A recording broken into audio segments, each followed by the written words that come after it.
Charles, congratulations on an incredible performance. We saw the emotion in the arena and how much it meant to you, but as you're sitting there right now, can you just tell us kind of what this means to you? Gratitude. Gratitude to God, gratitude for everything that I've been through, gratitude to be able to come here and show everybody that I can do this. You've been building to this moment for 11 years in the UFC, so I wonder, as you were in there tonight, you know, the crowd's back in the building, it's a huge moment. Did it feel different than any other fight, or were you able to keep yourself kind of in the same place? I was the first fight was without public, but I really like the public. I like to hear them boo, and I like to hear them applaud. It's a part of me. I like the heat. The opening round was back and forth. He hurt you, but you got to his back as well. So how did you feel after the first 5 minutes the fight was playing out?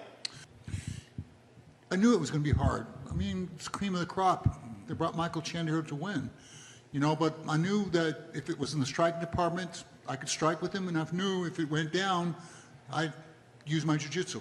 Yeah.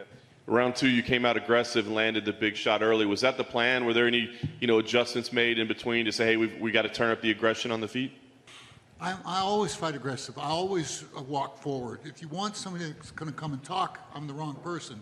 I put on the show inside the octagon. That's what I do. Yeah. I'm sure you'd like to dominate every fight, but you got tested in this one. I wonder if you kind of like that, because there's then this narrative about your career that if you get pushed, maybe you won't respond well. Michael even pointed it out beforehand, but you were pushed and you responded well. Do you appreciate that? You know, people, when I come to fight them, they try to get in my head and say that, but they don't understand that that was the past. That was 8 fights ago. Now, I come here to win. You know, I don't come here to play. And so don't think like that. That's the past. This is now. I said, I'm well. I'm well physically, mentally, and spiritually, and I showed that up there. As champion, of course, fighters have to come to you now. You don't have to seek them out. But are there fights that you want to see, you know, whether it be Justin Gaethje, whether it be, you know, Dustin Poirier, Conor McGregor winner? Are there fights that you want, or what do you see for your future? I battled hard to get here. Everybody's talking about who it's going to be next, Poirier or Conor. You know, I'll leave that to my manager, and I'm going to go home and rest. Last thing for me, now that you're UFC lightweight champion, can we get you to admit you're not a featherweight? Me and Nakako talked a lot about this, and I still feel like a featherweight, you know, but I come in this division. But if Dana White gave me the opportunity to go back there in the featherweight division and win, I'd take it. Charles, over here. At the pre-fight press conference, Michael Chandler described his wrestling as anti-jiu-jitsu. You spent a large amount of time on the canvas with him in the first round, so what did you make of his grappling and his strength on the canvas? You know, this is MMA. I'm a pretty good jiu-jitsu guy, but this is MMA. You need to be good striking, you need to be good wrestling, you need to be good in jiu-jitsu. You need to be good in everything. Yeah, he said that. He said that, you know, he could use his wrestling and everything, but, you know, if you stand with me, I'm going to stand with you. If you do jiu-jitsu with me, I'm going to do jiu-jitsu with you. If you do wrestling with me, I'm going to wrestle with you.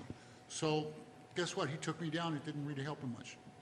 And in the build-up, you actually predicted a knockout. Obviously, you have the record for most submissions, but you knew you would finish this fight with a knockout or standing. So what did you see in Michael Chandler that showed you that you could finish him on the feet? You know, I just got it wrong. I thought it was going to be the first round. It was the second round. But, you know, I know what I can do, and I came to or knock out or submit.